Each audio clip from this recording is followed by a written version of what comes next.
નમસ્કાર, weather analysis સાથે હું છું પાયલ અને ગુજરાતમાં ખૂબ વધારે વરસાદ અમુક જિલ્લાઓમાં પડી રહ્યો છે। હજુ પણ અનેક જિલ્લાઓ એવા છે કે જ્યાં હવામાન વિભાગે ઓરેન્જ અને યલો એલર્ટ આપેલા છે।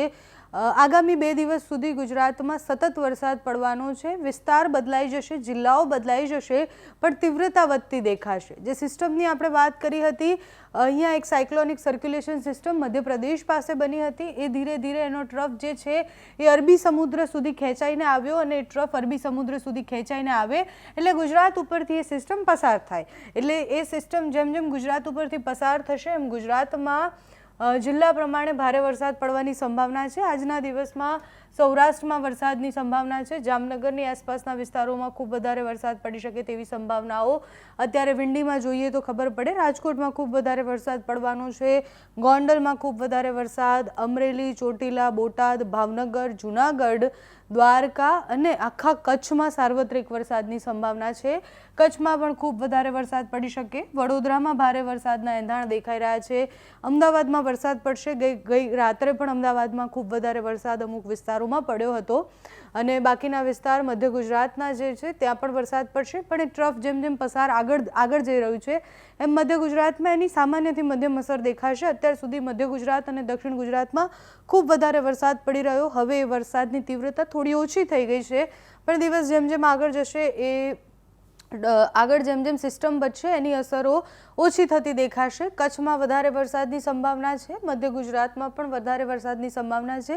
રાત સુધીમાં સ્થિતિ પાછી છે નોર્મલ થઈ જશે।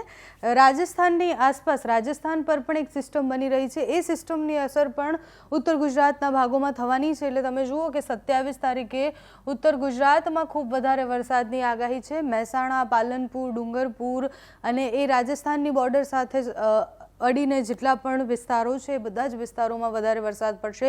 27 તારીખે કચ્છમાં પણ ખૂબ વધારે વરસાદ છે। રાત સુધીમાં 6-7 વાગે જુઓ તમે કે આખા કચ્છમાં જે રેડ કલર દેખાય છે ત્યાં ખૂબ વધારે વરસાદ છે। પાકિસ્તાન તરફ જતો એ વરસાદ છે, સિસ્ટમની અસર જે છે એ આ તરફ જતી એટલે અરબી સમુદ્ર સુધી એ સિસ્ટમ પહોંચે એટલે મધ્યપ્રદેશની સિસ્ટમનો ટ્રફ જે છે એ અરબી સમુદ્ર સુધી પહોંચે અને આ બાજુ રાજસ્થાનની સિસ્ટમનો જે ટ્રફ છે એ અરબી સમુદ્ર સુધી પહોંચે એની અસરો દેખાશે તમને। અહીંયા જે સર્ક્યુલેશન સાયક્લોનિક સિસ્ટમ જે બની હતી એ સિસ્ટમની આ અસર છે અને ખૂબ ભારે વરસાદ એ કચ્છમાં પડવાનો છે 27 અને 28 તારીખે।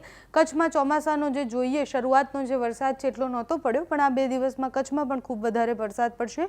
29 તારીખ સુધીમાં એ સ્થિતિ નોર્મલ થઈ જશે, પછી વરસાદનો એક નવો રાઉન્ડ શરૂ થાય તેવી સંભાવનાઓ છે। અત્યારે તો વિંડીના મોડલમાં જેટલા નજીકના દિવસો જોઈએ એટલી વધારે ખબર પડે, બાકીના લાંબા દિવસો માટે તો હવામાન વિભાગ આગાહી કરતું જ હોય છે। હવામાન વિભાગ જે આગાહી કરે છે એ પ્રમાણે કયા જિલ્લામાં કેટલો વરસાદ પડવાનો છે એ આપણે જોઈએ। આજે 26 તારીખ અને આજે કેટલા વિસ્તારોમાં ઓરેન્જ એલર્ટ, તો અરવલ્લી, મહીસાગર, દાહોદ, છોટાઉદેપુર આટલા વિસ્તારોમાં ઓરેન્જ એલર્ટ છે। સાબરકાંઠા, પંચમહાલ, નર્મદા, નવસારી, વલસાડ, દમણ, દાદરા નગર હવેલીમાં યલો એલર્ટ છે। અમરેલી, ભાવનગરમાં પણ યલો એલર્ટ છે એટલે આટલા વિસ્તારોમાં ઓરેન્જ અને યલો એલર્ટ છે, બાકીના વિસ્તારોમાં ક્યાંય વરસાદની સંભાવનાઓ નથી। 27 તારીખે કચ્છમાં આપણે જેમ વિંડીમાં જોયું એમ ખૂબ વધારે વરસાદ પડશે। બનાસકાંઠા, પાટણ, મહેસાણા, ગાંધીનગર, સાબરકાંઠા, અરવલ્લી, મહીસાગર, પંચમહાલ, દાહોદ, નવસારી, વલસાડ, દમણ, દાદરા નગર હવેલીમાં વરસાદની સંભાવના। સાબરકાંઠા, બનાસકાંઠા અને અરવલ્લીમાં ખૂબ વધારે વરસાદ પડી શકે, સામાન્ય મધ્યમ ગાજવીજ સાથે વરસાદ પડશે। પાટણમાં વરસાદ 28 તારીખે છે, બનાસકાંઠા અને પાટણમાં ભારે વરસાદની સંભાવના છે।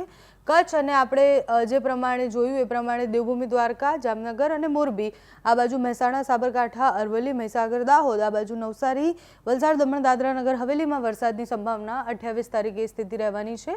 29 તારીખે પણ એ સ્થિતિ રહેશે। અમરેલી, ભાવનગર ખાલી એક છે કે જ્યાં વધારે વરસાદ પડવાની સંભાવના, બાકી આ વિસ્તારોમાં ઓલરેડી વધારે વરસાદની સંભાવના છે।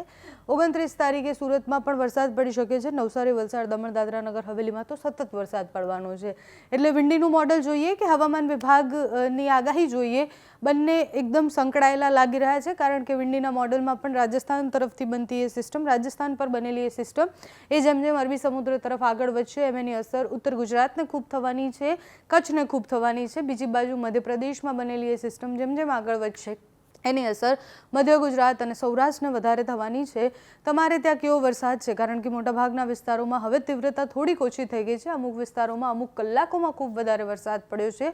તો તમારા જિલ્લામાં, તમારા ગામમાં કેવો વરસાદ છે અમને કમેન્ટ્સમાં જણાવજો। અત્યારે આ વિડીયોમાં બસ આટલું જ। જો તમે અમને યુટ્યુબ પર જોઈ રહ્યા હોય તો સબસ્ક્રાઇબ કરજો, ફેસબુક પર જોઈ રહ્યા હોય તો ફોલો કરજો, અમારા વિડીયોને લાઇક અને શેર કરજો।